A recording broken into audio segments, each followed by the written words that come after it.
So, Angela, thank you for speaking to me today. Can you tell me a little bit about what's going on in Chile right now? It's been more than almost 2 months of civil unrest. It all started with a protest that is tackling the system of inequality that we have in Chile. Yes. You can say that many of the signs people are holding is neoliberalism was born in Chile and is going to die in Chile, because it's a system that has failed to provide a dignified life for people and the environment, where more than 60% of Chileans live with less than minimum wage, and they are paying with credit every month goods as basic as food. Okay. So that in itself is unsustainable. I mean, you can't have a system like that. Definitely. Since the cops moved to Chile, has that situation been resolved? Has it gone away, or is it still going on? It's still going on. Since the very beginning, the government was reluctant to really listen to its people. And the first week, what it was declared was a state of emergency and curfews to repress the protests. And the problem is that we live in a very violent system. Violence is not only it's in every aspect of society. When you have a majority of people living in very marginalized communities and with lack of access to education and basic rights, that really creates indignation. And at the beginning it's been throughout the protest, but there's been a lot of unrest and protests that sometimes are not peaceful protests. Okay. But the response of the government has been beyond measure, I think, in terms of declaring a state of emergency, declaring war to its people. Sebastián Piñera, first week declaring war to protesters. So the management's been so bad, and people have really felt not listened, so that we continue with protests until today, basically, and human rights violations until today. So you're in a situation where society already has a lot of stress on it, and climate change is imposing additional stresses on Chile. Yeah, definitely. Indeed, we are facing the worst drought in our history. It's been 10 years of drought. It's very complicated. This drought is present in the north and center of the country, and according to the IPCC, this drought is just going to maintain or get worse. Okay. So at the same time, our constitution, since the Pinochet dictatorship, we have the same constitution, states that water is privatized, that it's in the hands of private companies, which basically adds into the stress of water. Because if we are having a drought, that's one thing, but another thing is that the water that we have is used for mining, for monoculture, thousands of hectares of avocado tree that are drying out underground water resources, and campesinos, farmers, people and animals in the Valparaíso region, most than anything, now are lacking access to water.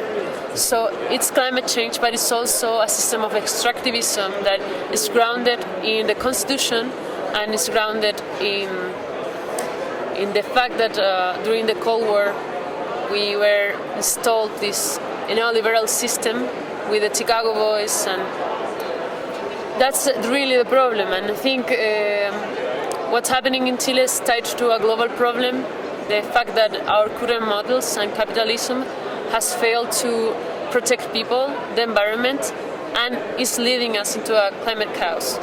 So, in some respects, what you're saying is that the social system is breaking down, and on top of that, you're facing a worsening climate situation, and that's a recipe for disaster in itself.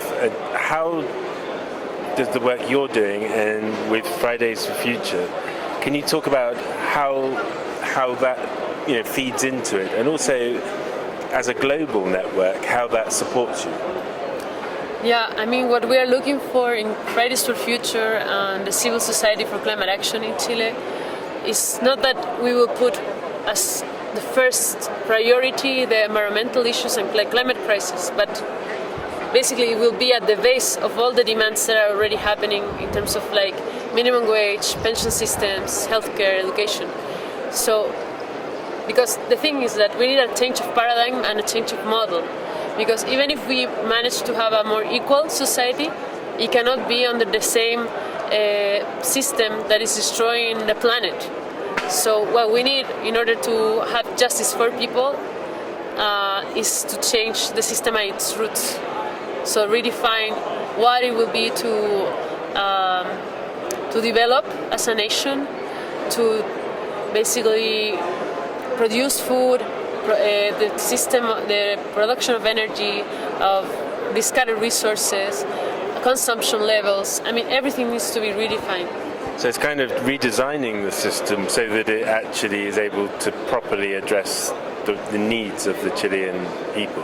Is that correct? Yeah, and searching for new paradigms and values in our society. And what's been very interesting is that in many of the protests, what's showing up is the indigenous Mapuche flag, more than even the Chilean flag. So it seems like we are trying to look back into indigenous knowledge and indigenous culture at the root of our culture to look for answers. And is those answers your sort of your value system and your sense of identity in respect of how you start again? Yeah, exactly. I mean, we really need to redefine how we live in the world, and I think the entire world is hungry for answers. And what gives me a sense of light and hope to think about Chile is that we maybe can be an example not of neoliberalism this time, but of a different paradigm and model that is that responds to the climate emergency and also to the fact that we cannot continue behaving as if we had unlimited resources in a finite planet. Yeah, of course. So we are voting for a new constitution on April, and hopefully it's going to be through a constituent assembly where we can start to include this paradigm shift maybe, but the real change really will come from people. Yeah.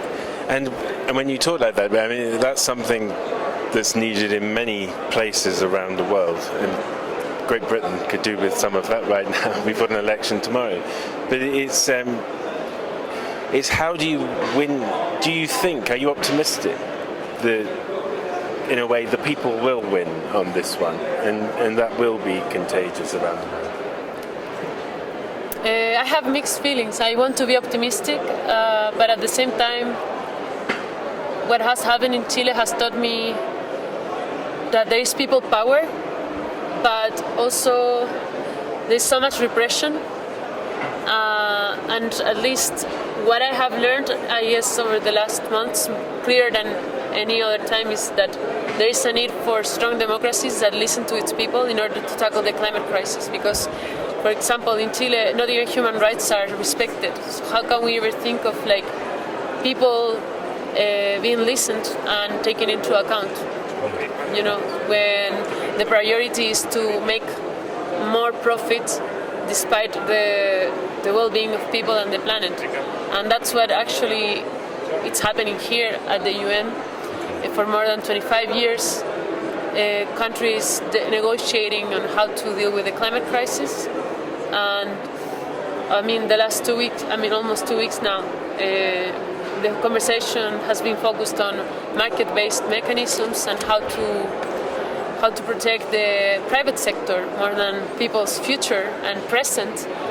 So, but I continue to believe in people and the solidarity that we can have as a movement as well. We are aware that the Global South doesn't receive enough attention, that the international media often forgets about what's happening in the South. But as a global movement, as Fridays for Future, we are trying to raise the voice of people at the front lines. Do you think it's interesting that in many respects the older generation at the moment seems to be building walls, bringing more divisions, and the younger generations don't see those divisions, don't want the walls, they want to communicate and act in a more sort of, cooperative way? I mean, is that something that you've noticed here at the COP? Or, Yeah, I think we are the ones who have everything at stake. Because, for example, someone like Sebastián Piñera or Trump, they probably won't experience the climate chaos in their own lifetime. And even if they do, they're very well protected by the amounts of money that they have, like some of the richest people in the world. But that's not the case of us. We know that we need to work in cooperation with each other, and that will empower us. So we are aware. Have you engaged with the Chilean pavilion and the government that's here? No. It's for me, it's been very shocking to arrive at COP and see all the greenwashing, all the beautiful pictures of landscapes and the names of our cities, and just I was aware that COP was a place for greenwashing. That's why it's been in Poland in the last few years. That's one of the European countries that has more coal plants. So I know about the greenwashing, but what's been shocking is that now human rights violations are happening in my country, and it's being overseen by the government, and they're really trying to stand out very well and pretend that anything is happening. So, of course, I cannot relate or have a proper conversation now at the moment with the government. For me, they have lost many. They have lost legitimacy. Yeah. Okay. Well, thank you very much for talking to me. Yeah. Thank you.